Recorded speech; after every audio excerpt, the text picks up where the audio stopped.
talk about video games, guys. 2019. Let's talk about what the fuck are we playing right now? I don't even. Okay, so we're already playing right now. We're Okay, playing right now. Uh, what are you playing? So I really haven't played much of Bloodstained. Do you want to talk about that, Brad, or do you want me to talk about this stuff? I'm playing a lot of it. I think Nick wants to vent about that Switch port, though. So you piece of shit, Travis. At some point, he just said, "Let me turn off Netflix and then try again." Fucking no, it's just too late. Keep going. Sorry, keep going. Why the fuck did he have Netflix on in the first place? At some point during this Kickstarter, for Bloodstained, I apparently switched my pre-order or my copy from PS4 to Switch. I have no. A lot of people did. A lot of people did. But maybe the Switch version is not supposed to be very good, right? Yes, it is not very good. In fact, I have still not made it farther than both demos that I've played in the past because it is just so. Well, it looks so bad. Do you not want a physical copy? No, I got a physical copy. Oh, they gave you a physical copy? Yeah, I got a case and everything. Beautiful case. I could have told you that Switch port was going to be bad. But here's what blows my mind is why should it be bad? Like, why should it be bad? Because 5 developers worked on this game. It had a 2 developers worked on Hollow Knight, and that's like the most elegant game I've ever fucking seen. Two people worked on Hollow Knight. Yeah, I thought... No. 5 teams.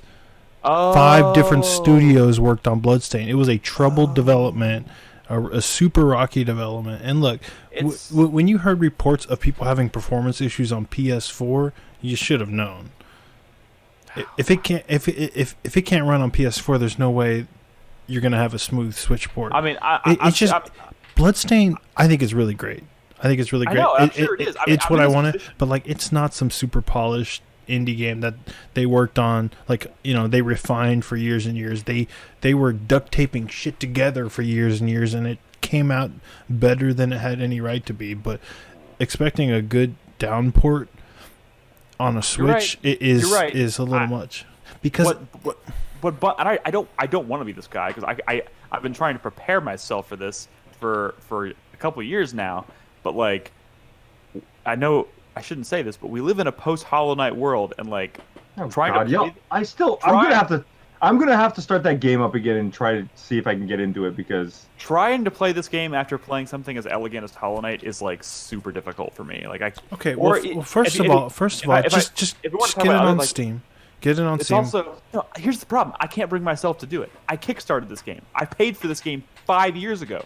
And your physical copy is not going away, but it is a good game, and you need to play it, and you need to play more than that first area to realize why it is not only great, but also very different than something like Hollow Knight. They're committed to patching it, so I'm at this point, I'm kind of like, maybe I should just wait until they patch it. Look, you want to know the truth? As someone who loves this game, loves Koji Igarashi, who was super worried about this project, I'll say this.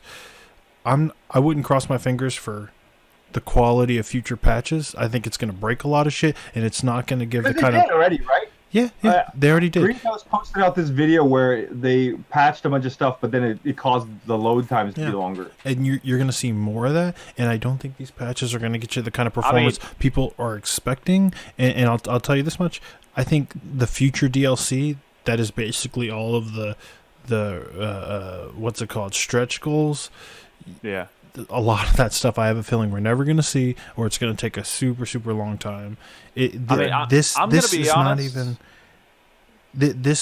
game barely made it out. I mean, this is just me personally and my gaming habits, but like, I don't trust myself to play this game on PC. Like, this is not the kind of game. It's not the kind of game I feel like I'm going to sit down in front of my TV or my PC and play this. What? I feel like this. Is your PC hooked up to your TV on the way to school? Or are you? You're not in school anymore, are you? No, I'm not. No, I haven't been in school for years. Is your PC hooked up to your TV? No. Yeah, yes, it is. Oh, okay. So like, I've been playing it on PC. It's super smooth. It runs great on PC. I've not had even the slightest performance issues. Fast loading. I heard the loading's really bad on the Switch version too. Like, loading is not great. It's also very choppy. Like there's straight up text missing from dialogue. Dude, avoid the Switch version. It's a game worth playing. I mean, it's a little late for that. So when you say you've made it as far as the demo, what does that mean? As in, That's nothing. The first time I played it at E3, and I beat the. So you I beat played the demo tentacle boss. Yes, and then they released and then a few months later they released that demo to the public. I played that. I have not. I've done the same thing. I've beaten that boss, and I've stopped because I'm like, I can't do this. Like, I mean, that's nothing. In fact, that first area is kind of bad. I mean, that's what I played, and I was like, I don't know about this game. That first area does not leave a good impression. Yeah, but Like, this at is all. not. It's not Brad, like Hollow Knight. Let me ask you a question. When you get a new weapon, do you just immediately change the new weapon? Well, that's one of my problems. I certainly try it out because I think one of the cooler systems in the game is the technique system. And the technique system, you got to kind of discover what the technique is, and if you master it, you can use that technique on any weapon of that type. You're talking about like Hadoukens and stuff. Yeah, that stuff. So I always try out new weapons. I just completely glazed over that. I haven't even looked at it at all. I mean, I got a sword, and that's all I've been using. Like, I picked up this two-handed claymore, and I was like, dude, that's too slow. I've been using a whip, and it was too slow.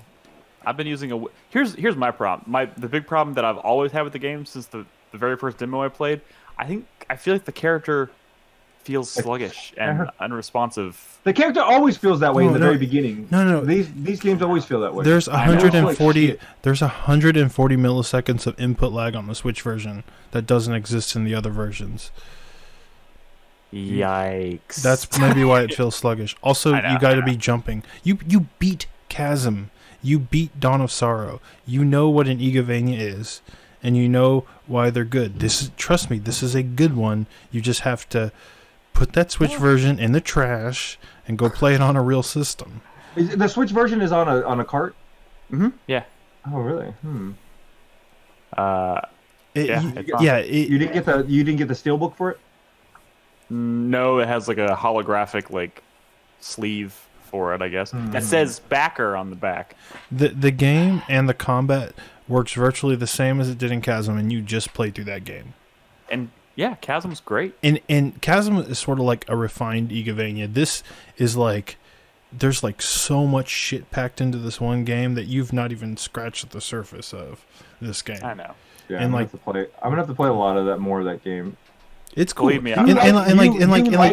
even David, I know someone who's not going to care about the techniques or all the different shards and leveling that shit up, but he could still have a good time because this is. Well, but don't you feel that formula is a little bit? And this is granted very, very early in this game. I'm kind of tired of the whole get to the next. I like that formula, but at this point, I'm tired of it because it's like, well, I died. Okay, so let me just track to the next save point again. You know? Oh, well, it's like a very delicate a formula balance. That that formula is specifically what they were trying to recreate. Like, that's the whole reason the product exists, is because they wanted to recreate that classic formula. So, while I kind of agree with you, at the same time, it's like that was kind of their goal right out of the. I've been playing more. I have almost 50% of the map done, and I've played for about. Let me check my Steam clock. Oh, hold on. I've played according to my Steam library, and there's not much idling involved with this game. Idling?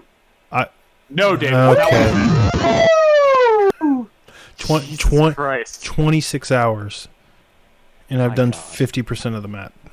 There are people who are doing 100% of the map in like less than 15 hours. We're playing a different video game, but that's it. They're not stopping to smell the roses, if you will. That's fine. You don't have to smell the roses to enjoy Bloodstained, or you don't have to smell 9 roses from every enemy. Wait, what's up, David? Somebody told me I'm using my webcam mic. Yeah, you do sound kind of like crap.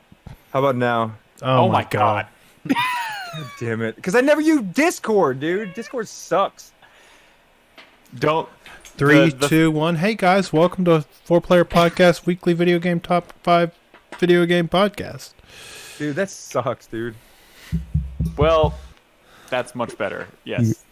You guys don't like that HMR stuff where they make talking to the microphone like this? So rub my ears, David. Rub my ears.